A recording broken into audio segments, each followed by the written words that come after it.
ओम शांति। प्रातः मुरली ओम शांति बाप दादा 5/7/2024। मीठे बच्चे, याद से ही बैटरी चार्ज होगी, शक्ति मिलेगी, आत्मा सतो प्रधान बनेगी। इसलिए याद की यात्रा पर विशेष अटेंशन दो। प्रश्न है, जिन बच्चों का प्यार एक बाप से है उनकी निशानी क्या होगी? उत्तर 1। यदि एक बाप से प्यार है तो एक बाप की नज़र उन्हें निहाल कर देगी। 2, वे पूरा नष्ट मोहा होंगे। 3, जिन्हें बेहद के बाप का प्यार पसंद आ गया वह और किसी के प्यार में फंस नहीं सकते। 4, उनकी बुद्धि झूठ खंड के झूठे मनुष्यों से टूट जाती है। बाबा तुम्हें अभी ऐसा प्यार देते हैं जो अविनाशी बन जाता है। सतयुग में भी तुम आपस में बहुत प्यार से रहते हो। ओम शांति। बेहद के बाप का प्यार अभी एक ही बार तुम बच्चों को मिलता है, जिस प्यार को भक्ति में भी बहुत याद करते हैं। बाबा बस आपका प्यार ही चाहिए। तुम माता पिता, तुम ही सब कुछ हो। एक से ही आधा कल्प के लिए प्यार मिल जाता है। तुम्हारे इस रूहानी प्यार की महिमा अपरंपार है। बाप ही तुम बच्चों को शांति धाम का मालिक बनाते हैं। अभी तुम दुख धाम में हो। अशांति और दुख में सब चिल्लाते हैं, धनी धोनी किसका नहीं है। इसलिए भक्ति मार्ग में याद करते हैं, परंतु कायदे से भक्ति का भी समय होता है आधा कल्प। ये तो बच्चों को समझाया है। ऐसे नहीं कि बाप अंतर्यामी है। बाप को सबके अंदर जानने की दरकार ही नहीं है। वह तो थॉट रीडर्स होते हैं, वह भी ये विद्या सीखते हैं। यहाँ वह बात ही नहीं। बाप आते हैं, बाप और बच्चे ही ये सारा पार्ट बजाते हैं। बाप जानते हैं कि सृष्टि का चक्र कैसे फिरता है, उनमें बच्चे कैसे पार्ट बजाते हैं। ऐसे नहीं कि वह हर एक के अंदर को जानते हैं। ये तो रात को भी समझाया है कि हर एक के अंदर तो विकार ही है। बहुत छीछी मनुष्य हैं। बाप आकर गुलगुल फूल बनाते हैं। वह बाप का प्यार तुम बच्चों को एक ही बार मिलता है, जो फिर अविनाशी हो जाता है। वहाँ तुम एक दो से बहुत प्यार करते हो। अभी तुम मोहजीत बन रहे हो। सतयुगी राज हो मोहजीत राजा रानी तथा प्रजा का राज कहा जाता है। वहाँ कभी कोई रोते नहीं है, दुख का नाम नहीं है। तुम बच्चे जानते हो बरोबर भारत में हेल्थ, वेल्थ और हैप्पीनेस था। अब नहीं है, क्योंकि अभी रावण राज है। इसमें अब दुख भोगते हैं। फिर बाप को याद करते हैं कि आकर सुख शांति दो, रहम करो। बेहद का बाप है रहम दिल। रावण है बेरहम करने वाला, दुख का रास्ता बताने वाला। सब मनुष्य दुख के रास्ते पर चलते हैं। सबसे बड़े से बड़ा दुख देने वाला है काम विकार। इसलिए बाप कहते हैं कि मीठे मीठे बच्चों, काम विकार पर जीत पहनो तो जगत जीत बनेंगे। इन लक्ष्मी नारायण को जगत जीत कहेंगे ना। तुम्हारे सामने एम ऑब्जेक्ट खड़ी है। मंदिरों में भर जाते हो, परंतु उनकी बायोग्राफी कुछ नहीं जानते। जैसे गुड़ियों की पूजा होती है, देवियों की पूजा होती है। पूजा करते हैं, रचकर खूब श्रृंगार कराकर भोग आदि लगाते हैं, परंतु वह देवियों को तो कुछ भी खाती नहीं है। खा जाते हैं ब्राह्मण लोग, क्रिएट कर फिर पालना कर विनाश कर देते हैं। इसको कहा जाता है अंधश्रद्धा। सतयुग में ये बातें होती नहीं है। ये सब रस्म रिवाज निकलती है कलयुग में। तुम पहले पहले एक शिव बाबा की पूजा करते हो, जिसको आप व्यभिचारी राइटियस पूजा कहा जाता है। फिर होती है व्यभिचारी पूजा। बाबा अक्षर कहने से ही परिवार की खुशबू आती है। तुम भी कहते हो ना, तुम माता पिता, तुम्हारे इस ज्ञान देने की कृपा से हमको सुख घनेरे मिलते हैं। बुद्धि में याद है कि हम पहले पहले मूल वतन में थे, वहाँ से यहाँ आते हैं शरीर लेकर पाठ बजाने। पहले पहले हम देवी चोला लेते हैं, अर्थात देवता कहलाते हैं। फिर क्षत्रिय वैश्य शूद्र वर्ण में आते भिन्न भिन्न पाठ बजाते हैं। ये बातें तुम पहले नहीं जानते थे। अब बाबा ने आकर आदि मध्य अंत का नॉलेज तुम बच्चों को दिया है। अपनी भी नॉलेज दी है कि मैं इस तन में प्रवेश करता हूँ। ये अपने 84 जन्मों को नहीं जानते हैं। तुम भी नहीं जानते थे। श्याम सुंदर का राज तो समझाया है। ये श्री कृष्ण है नई दुनिया का पहला प्रिंस, और राधे सेकंड नंबर में। थोड़े वर्ष का फर्क पड़ता है। सृष्टि के आदि में इनको पहले नंबर में कहा जाता है। इसलिए ही श्री कृष्ण को सब प्यार करते हैं। इनको ही श्याम और सुंदर कहा जाता है। स्वर्ग में तो सब सुंदर ही थे। सभी स्वर्ग अभी स्वर्ग कहाँ है, चक्र फिरता रहता है। ऐसे नहीं कि समुद्र के नीचे चले जाते हैं, जैसे कहते हैं लंका द्वारका नीचे चली गई, नहीं, ये चक्र फिरता है। इस चक्र को जानने से तुम चक्रवर्ती महाराजा महारानी विश्व के मालिक बनते हो। प्रजा भी तो अपने को मालिक समझती है ना। कहेंगे कि हमारा राज्य है, भारतवासी कहेंगे हमारा राज्य है। भारत नाम है, हिंदुस्तान नाम रोंग है। वास्तव में आदि सनातन देवी देवता धर्म ही है, परंतु धर्म भ्रष्ट कर्म भ्रष्ट होने के कारण अपने को देवता नहीं कह सकते।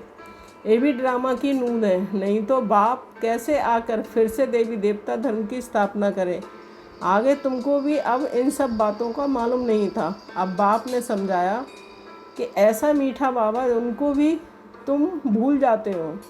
सबसे मीठा बाबा है ना, बाकी रावण राज में तुमको सब दुख ही देते हैं ना, इसलिए बेहद के बाप को याद करते हैं। उनकी याद में प्रेम के आंसू बहाते हैं। हे साजन, कब आकर सजनियों से मिलेंगे, क्योंकि तुम सब हो भक्तियाँ। भक्तियों का पति हुआ भगवान।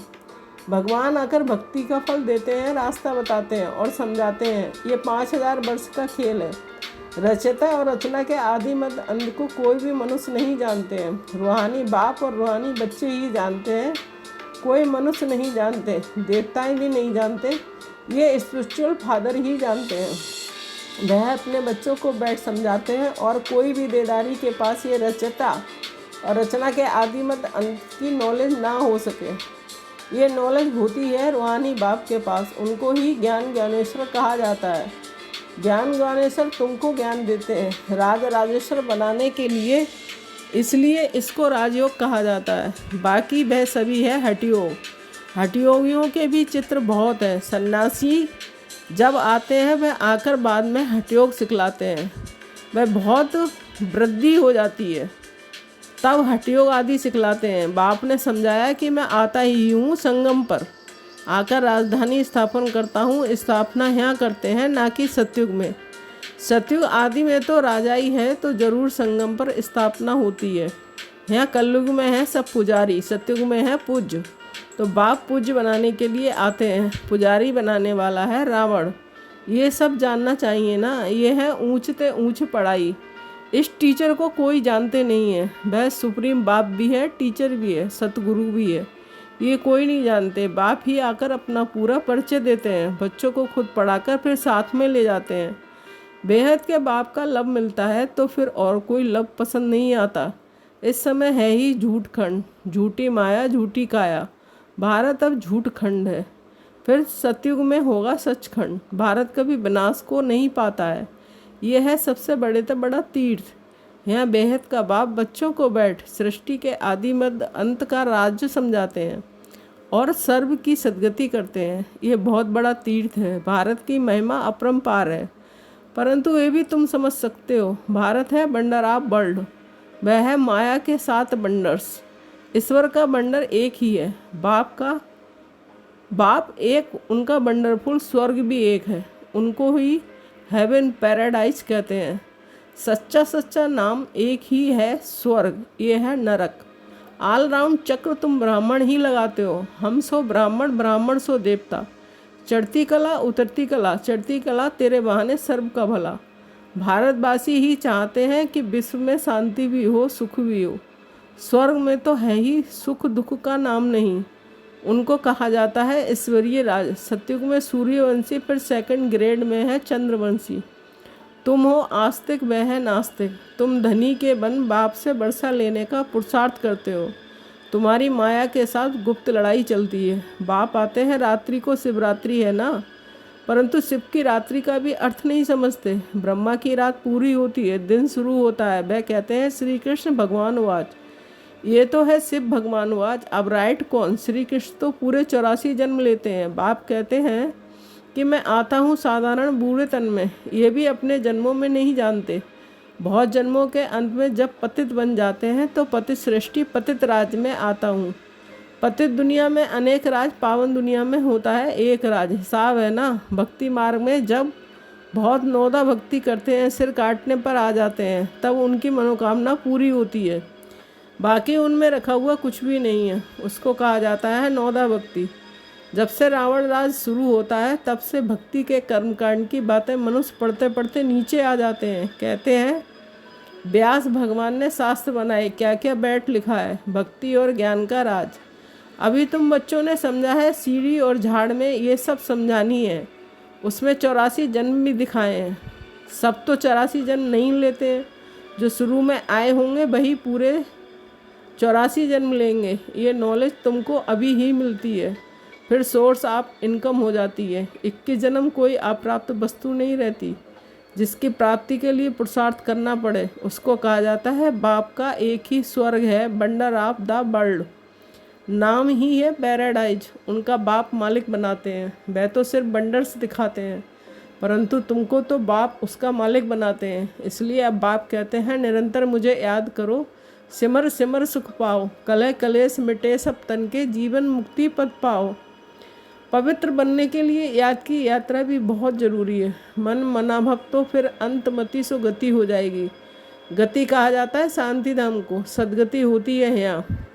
सदगति के अंगेंस्ट होती है दुर्गति। अभी तुम बाप को और रचना के आदि मत अंत को जान गए हो। तुमको बाप का लब मिलता है। बाप नज़र से निहाल कर देते हैं, सम्मुख आकर ही नॉलेज सुनाएंगे ना। इसमें प्रेरणा की तो कोई बात ही नहीं है, बाप डायरेक्शन देते हैं। ऐसे याद करने से शक्ति मिलेगी। जैसे बैटरी चार्ज होती है ना, ये मोटर है, इसकी बैटरी डल हो गई है। अब सर्वशक्तिमान बाप के साथ बुद्धि का योग लगाने से फिर तुम तमो प्रधान से सतो प्रधान बन जाएंगे। बैटरी चार्ज हो जाएगी। बाप ही आकर सबकी बैटरी चार्ज करते हैं। सर्वशक्तिमान बाप ही हैं और मीठी मीठी बातें बाप ही बैठ समझाते हैं। वह भक्ति के शास्त्र तो जन्म जन्मांतर पढ़ते आए हो। अब बाप सब धर्म वालों के लिए एक ही बात सुनाते हैं। कहते हैं अपने को आत्मा समझ, बाप को याद करो तो तुम्हारे पाप कट जाएंगे। अब याद करना है, तुम बच्चों का काम है मुझ में। इसमें मूंझने की तो बात ही नहीं है। पतित पावन एक बाप ही है, फिर पावन बन सब चले जाएंगे। सबके लिए नॉलेज है। यह है सहज राजयोग और सहज ज्ञान। अच्छा मीठे मीठे सिकील दे बच्चों के प्रति माता पिता बाप दादा का याद प्यार और गुड मॉर्निंग। रूहानी बाप की रूहानी बच्चों को नमस्ते। धारणा के लिए मुख्य सार 1 पॉइंट। सर्वशक्तिमान बाप से अपना बुद्धि योग लगाकर बैटरी चार्ज करनी है। आत्मा को सतो प्रधान बनाना है। याद की यात्रा में कभी मूंझना नहीं है। 2 पढ़ाई पढ़कर अपने ऊपर आप ही कृपा करनी है। बाप समान प्यार का सागर बनना है। जैसे बाप का प्यार अविनाशी है, ऐसे सबसे अविनाशी सच्चा प्यार रखना है। मोहजीत बनना है। वरदान महसूसता की शक्ति के द्वारा मीठे अनुभव करने वाले सदा शक्तिशाली आत्मा भाव। स्पष्टीकरण, ये महसूसता की शक्ति बहुत मीठे अनुभव कराती है। कभी अपने को बाप के नूरे रतन आत्मा अर्थात नैनों में समाई हुई श्रेष्ठ बिंदु महसूस करो। कभी मस्तक पर चमकने वाली मस्तक मणि। कभी अपने को ब्रह्मा बाप के सहयोगी राइट हैंड ब्रह्मा की भुजाएं महसूस करो। कभी अव्यक्त फरिश्ता स्वरूप महसूस करो। इस महसूसता की शक्ति को बढ़ाओ तो शक्तिशाली बन जाएंगे। फिर छोटा सा दाग भी स्पष्ट दिखाई देगा और उसे परिवर्तन कर लेंगे। स्लोगन, सर्व के दिल की दुआएं लेते चलो तो आपका पुरुषार्थ सहज हो जाएगा। ओम शांति।